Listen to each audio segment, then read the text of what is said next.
La colère de ces Français qui indéniablement a surpris le gouvernement et le président de la République. Europe 1 s'est attaché depuis le début de la semaine à essayer d'en comprendre les ressorts profonds. Nos reporters se sont installés à Mourinx dans les Pyrénées-Atlantiques. Vous animerez d'ailleurs demain, Nikos, la matinale d'Europe 1 en direct de cette ville. Absolument, avec Jean-Michel Apathy, avec Théo Manval, avec Carole Ferry sur place pour comprendre, décrypter sans juger, partager, donner la parole au-delà des caricatures et des idées reçues, être à l'écoute du quotidien de cette nouvelle ville qui existe seulement depuis une soixantaine d'années, où coexistent plusieurs appartenances à la fois ethniques, à la fois religieuses, mais qui vivent depuis maintenant 6 décennies sur le sol français. Que font leurs enfants? Quelle perspective de travail? Quel est leur quotidien? Bref, et surtout le système D, et surtout écouter ce qui se passe du côté de la gronde des Gilets jaunes. Et peut-être rencontrerez-vous les nombreux retraités de la ville qui eux aussi portent le gilet jaune. Ils sont de plus en plus nombreux à renoncer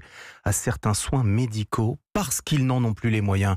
Reportage sur place, Théo Manval. Elle a peur d'aller chez le dentiste, mais pas à cause de la douleur. Simone, 87 ans, repousse depuis des mois le moment de changer son dentier. J'appréhende parce qu'il va falloir que je donne 152 € et des poussières. Ma pension, elle est à 715,24 €. Je dois déduire loyer, télécom, EDF, assurance. Il me reste que 200 €. Pas question donc d'en dépenser les 3/4 d'un coup. Elle a poussé la porte du bureau d'Isabelle au centre d'aide sociale de la mairie de Mourinx, comme de plus en plus de seniors face à la baisse des remboursements. Il y a des médicaments qui sont déremboursés pour la circulation sanguine. Le Daflon, par exemple, n'empêche que le médecin le prescrit quand même. À l'heure actuelle, j'ai 2 à 3 semaines de délai pour avoir un rendez-vous, ce qui n'était pas le cas il y a 5 ou 6 ans. Car avec des budgets aussi serrés, même un changement de quelques euros a des conséquences. Certains ne se permettent plus les petits soins du quotidien.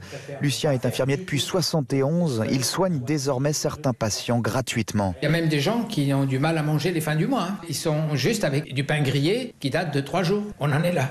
C'est bête, mais c'est comme ça. Pardon. Et ici, c'est encore l'entraide qui permet de relever les défis. À Mourinx, Théo Manval, Europe 1. Voilà des larmes qu'on ne voudrait pas diffuser, mais qui font partie du quotidien. Ça se passe à Mourinx. On sera demain sur place pour la matinale d'Europe 1.